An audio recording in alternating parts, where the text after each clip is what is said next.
Baiklah, Assalamualaikum warahmatullahi wabarakatuh. Ya, selamat pagi mahasiswa farmasi semuanya. Baiklah, materi biostatistik kita hari ini membahas tentang ukuran pemusatan data ya. Nah, suatu data penelitian tidak akan memberikan informasi apapun jika tidak menggambarkan pusat data. Perlu ada karakteristik yang mencirikan data tersebut ya. Sehingga sebuah nilai yang menggambarkan pusat dari data itu dikatakan dengan ukuran pemusatan data. Contoh dalam KTI kita pasti sering membaca hasil penelitian menunjukkan rata-rata kadar hemoglobin calon pendonor darah adalah titik-titik. Contoh lain, hasil penelitian menunjukkan usia yang paling banyak mendonorkan darahnya adalah usia. Nah, nilai rata-rata dan usia yang paling banyak tersebut menunjukkan ukuran pemusatan dari data penelitian kita. Nah, juga perhatikan data ini ukurannya juga tidak sama ya. Dia bisa buat masak. Kemudian nih yang seger-seger, ukurannya juga tidak sama. Nah, ukuran pemusatan data sangat penting sekali dalam penelitian dengan metode deskriptif. Metode deskriptif memaparkan hasil penelitian yang telah kita lakukan dalam bentuk statistik, sehingga setiap orang dapat lebih mudah mengerti dan mendapatkan gambaran yang jelas mengenai hasil penelitian kita. Gambaran tersebut, nah jadi pemusatan data bisa digunakan untuk pengukuran penelitian statistik deskriptif ya. Bisa disajikan nantinya dalam bentuk tulisan, tabel, grafik maupun diagram. Ya, saya tidak ragu Anda pasti sudah bisa menggunakan ini semua ya. Grafik batang, garis, lingkaran, dan interaksi. Contohnya dengan menggunakan grafik atau diagram pie seperti ini akan lebih mudah membaca hasil dari penelitian kita. Ada 3 jenis macam ukuran pemusatan data yang akan kita bahas. Ada mean, rata-rata, modus, nilai yang sering muncul, median, itu nilai tengah. Ukuran pemusatan data adalah suatu ukuran yang menggambarkan pusat dari kumpulan data ya. Mean, median, dan modus sama-sama merupakan ukuran pemusatan data yang termasuk ke dalam analisis statistik deskriptif.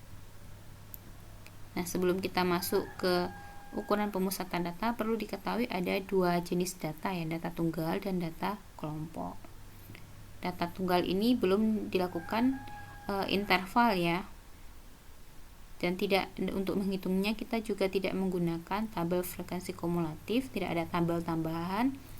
Jadi perhitungannya sangat sederhana sekali, sangat simpel dibandingkan dengan data kelompok. Sementara data kelompok ini ada kelas intervalnya, dan kita perlu tabel bantuan untuk menentukan nilainya. Kita masuk ke mean, rata-rata. Mean adalah nilai rata-rata dari hasil penjumlahan seluruh data yang kemudian dibagi dengan jumlah yang ada ya. Saya tidak ragu lagi, Anda pasti semua sudah pasti bisa ya melakukan penghitungan data tunggal. Sigma xi bagi n.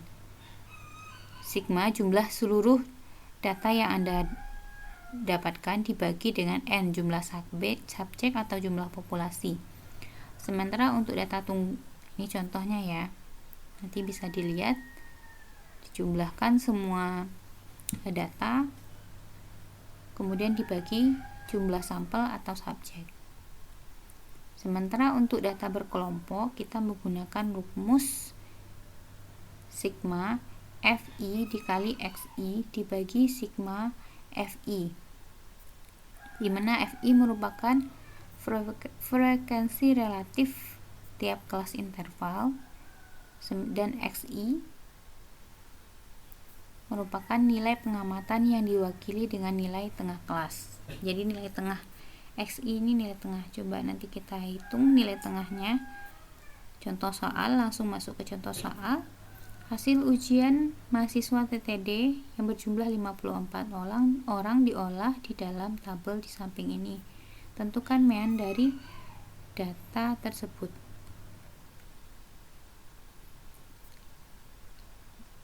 Ya, langkah pertama, tentukan buat kolom XI ya, kolom bantuan untuk menentukan nilai tengah.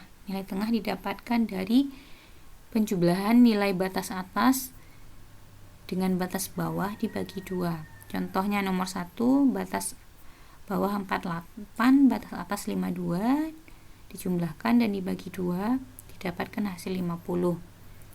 Kemudian langkah yang selanjutnya kita buat juga kolom FI kali XI sebagai bantuan. Ya, 50 kali 2 100, 55 kali 3 165 sampai nilai interval yang terakhir. Kemudian dimasukkan ke dalam rumus perhitungan nilai mean data berkelompok sigma FI kali XI dibagi sigma FI dan didapatkan hasil 71,2. Ini contoh soalnya, nanti silahkan dikerjakan soal 1 dan soal 2. Kemudian kita lanjut ke median, nilai tengah. Median adalah nilai yang persis berada di tengah jika suatu angkatan data yang diurutkan dari terkecil sampai yang terbesar. Jadi datanya kita urutkan dulu dari yang terkecil sampai yang terbesar, kemudian baru kita tentukan nilai tengahnya. Sementara untuk data kelompok ini cukup rumit ya, kita menggunakan rumus TB tepi bawah didapatkan dari batas bawah dikurang 0,5 ditambah N jumlah individu bagi 2 kurang frekuensi kumulatif dibagi frekuensi kelas median dikali C atau interval kelas. Contoh, kita langsung masuk ke soal. Hasil ujian mahasiswa TTD yang berjumlah 54 orang diolah dalam tabel di samping ini. Tentukan nilai median dari data kelompok tersebut.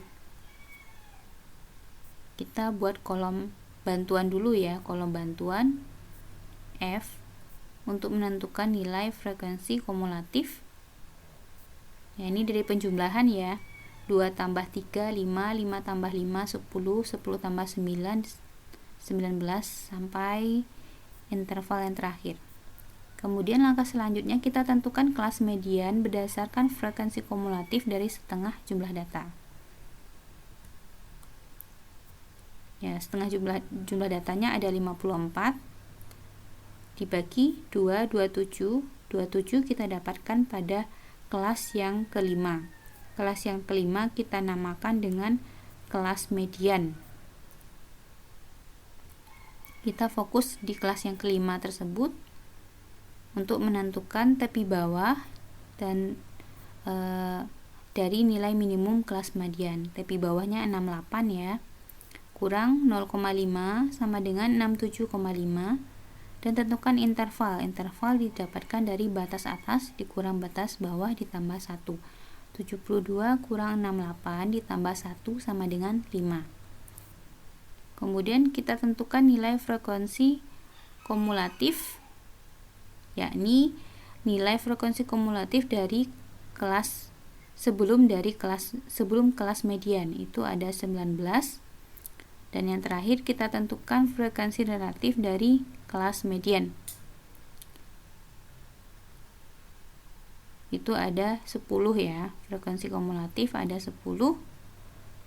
Dan terakhir kita tinggal masukkan ke dalam rumus TB tambah N per 2 kurang FK per F median dikali C dan didapatkan hasil 71,5. Ini contoh soal ketiga dan keempat.